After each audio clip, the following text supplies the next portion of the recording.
O Homem de Deus, por Octavio Winslow. O bem e o mal vêm de Deus. Receberemos o bem das mãos do Senhor e não receberemos o mal? Jó, capítulo 2, versículo 10. Muitos especuladores religiosos se esforçaram para representar Jó como um personagem fictício. Mas aqueles que sabem algo espiritualmente da verdade de Deus em seus corações, bem sabem que sua experiência corresponde tão singularmente com a deles, que, se eles aceitam a dele como mera ficção, eles devem denunciar a sua própria como tal. Se acreditamos que as verdades profundas, espirituais e instrutivas que compõem sua história notável são meras invenções da imaginação, ilustrativas de qualquer outra coisa que não o caminho ao longo do qual Deus conduziu todos os seus santos no deserto para a glória, então devemos acreditar que tudo o que experimentamos, assimilando com sua história, são meras alucinações de uma imaginação selvagem. Não, não, meu leitor.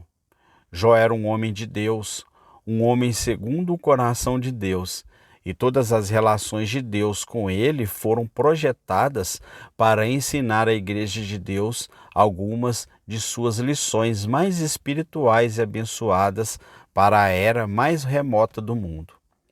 De sua história peculiar, selecionamos apenas uma porção muito pequena, mas contendo uma verdade tal que só poderia ser colhida de uma revelação direta do próprio Deus.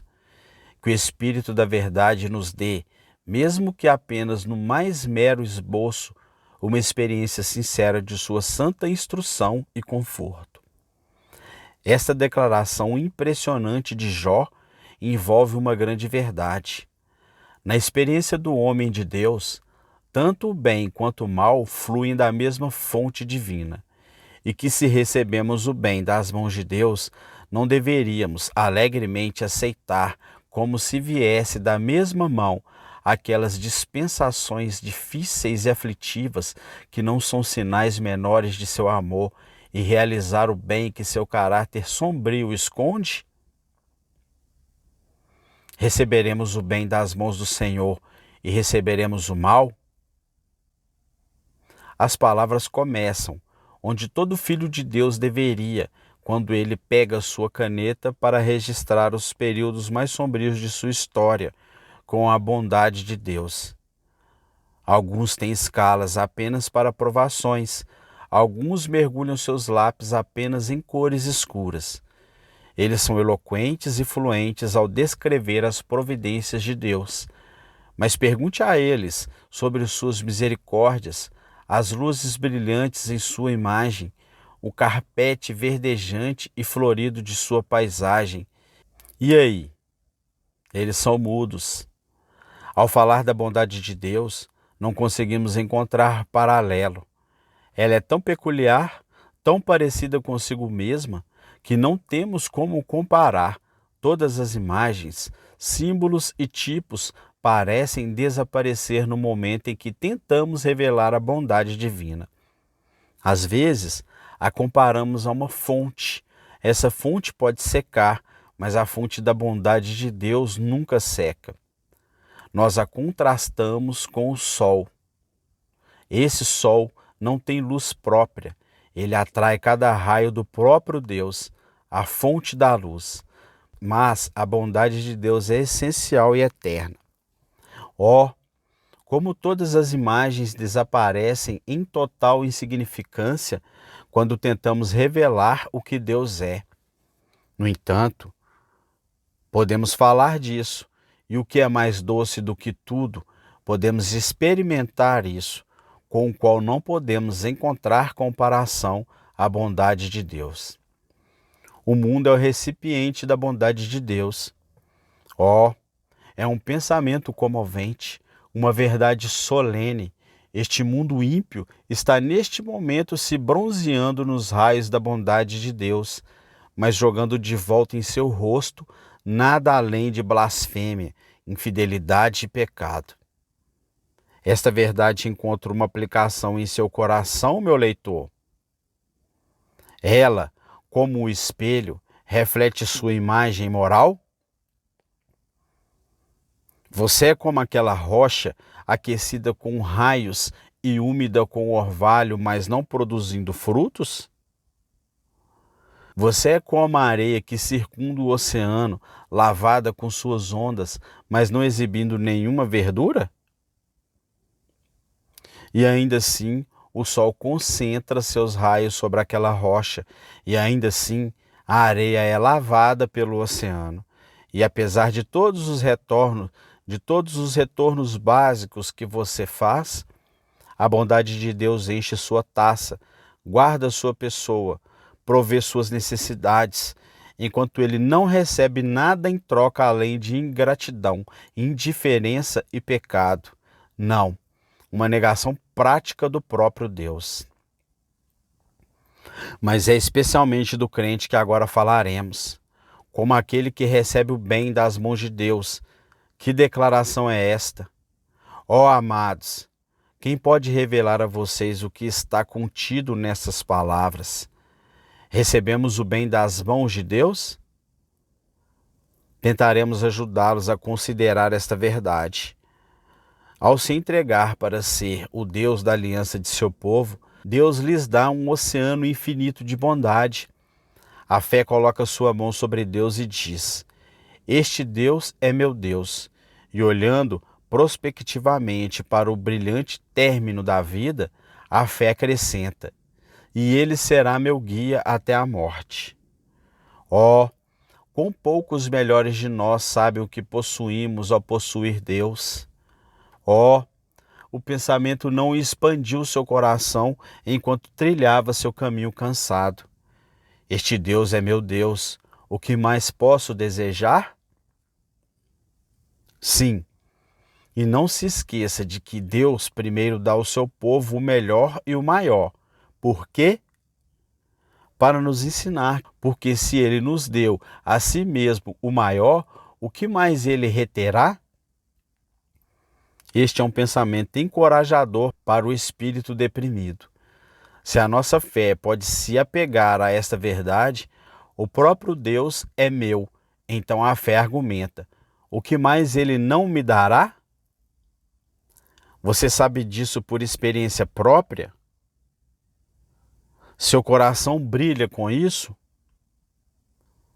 É a grande alavanca que o leva acima de suas provações, acima de suas necessidades? Deus é a porção da minha alma, agora e para sempre. Eu o desfruto agora, e sei que meu desfrute presente é o prelúdio certo de estar para sempre com Ele. Caro leitor, esta única verdade é a substância de todas as bênçãos. Deus em Cristo é nosso Deus. Recebemos o bem da mão de Deus, de modo que, sejam nossas necessidades o que forem, os recursos de Deus são adequados para todas elas. Ao receber Jesus, que bem recebemos. Jesus é um bem recebido. Não considere isso uma verdade sem importância. Ela está na raiz de toda a sua felicidade. Se a salvação não é da graça, então não é nossa. Se Jesus é um presente, eu o recebo como tal. Eu o recebo como um bem das mãos de Deus.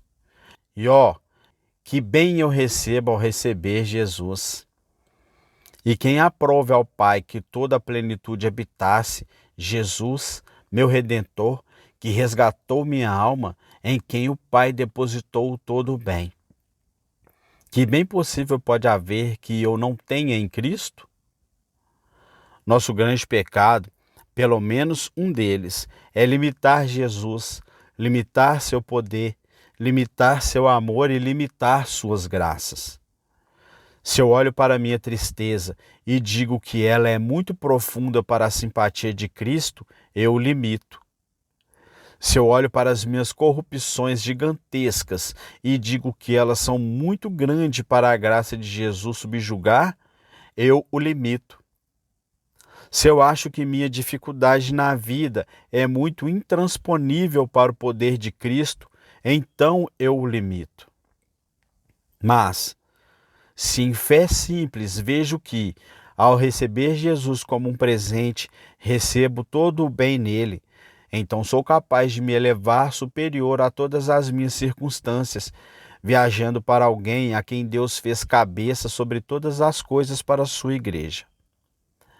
Vocês que conhecem sua preciosidade para seus corações, testifiquem que encontraram todo o bem em Cristo, testifiquem que paz vocês experimentaram na aspersão de seu sangue sobre sua consciência e que esperança garantida, brotando de um senso de completude por meio de sua justiça. E que bem nos é concedido no dom e habitação do Espírito Santo. O Espírito Santo que Ele nos deu. Saber que Ele fez de nossos corações sua casa, de nossos corpos seu templo, habitando ali em meio a 1000 desprezos e feridas diárias, mas nunca cansado, nunca impaciente, nunca retraído, ainda ensinando, ainda confortando, ainda santificando, ainda testemunhando. Ó, que aritmético pode calcular o bem que recebemos das mãos de Deus? Amados, vejam que o Senhor é bom, bom para nós temporalmente, bom espiritualmente, bom eternamente. Mas devemos rastrear o mal que recebemos à mesma fonte que o bem. Não receberemos o mal? Jó estava recebendo o mal naquele momento. O mal aludido aqui deve ser interpretado não como mal moral, porque Deus não pode ser o autor do pecado. Mas é esse mal que se refere a Amós, capítulo 3, versículo 6. Haverá mal na cidade e o Senhor não o fez? Esse mal natural do qual somos perpetuamente os sujeitos.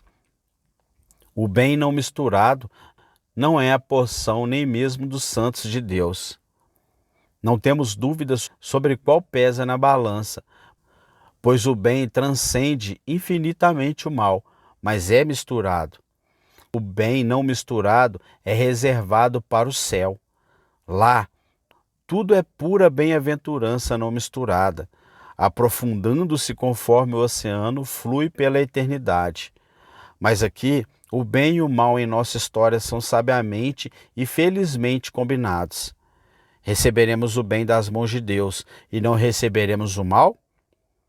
A origem e a fonte de todas as relações disciplinares do crente são reveladas. Elas não são por acidente, mas são de Deus. Aqui está uma verdade que deveria imediatamente nos elevar acima de todas as circunstâncias difíceis da nossa história. O quê?